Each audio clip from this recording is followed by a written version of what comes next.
I wanted to ask you about the blue plate special. Yeah. What was the part of Obama that, you know, I think that what people signed up for, what people voted for, was the hope and the change.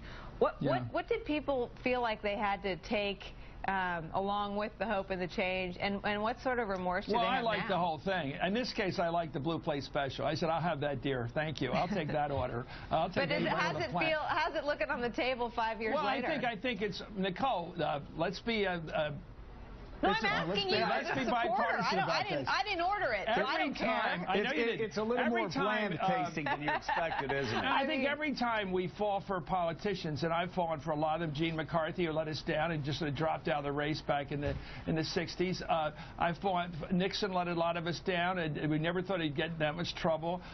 Certainly the Clintons had their embarrassing moments that let us down. George W. let a lot of conservatives down when he didn't cut spending. In fact, he didn't veto anything. He certainly let me down by swallowing all this neocon garbage and taking us into Iraq in a stupid war. I didn't think he would do that. I thought he was a common sense guy. Obama, I'm asking about Obama because I didn't order Let me tell you it. I'll tell you the problem, the Obama shortcoming, and it's quite bipartisan in assessment. It's exactly what you would say, I think. Usually politicians take a while to develop a public speaking manner to where they're really good at it. It took Churchill a long time. He had a stutter and all kinds of problems, as Joe and you guys know. And he developed a great speaking pattern. And Jack Kennedy was never a good speaker until around 1960 when he was Gangbusters. He really developed a public persona.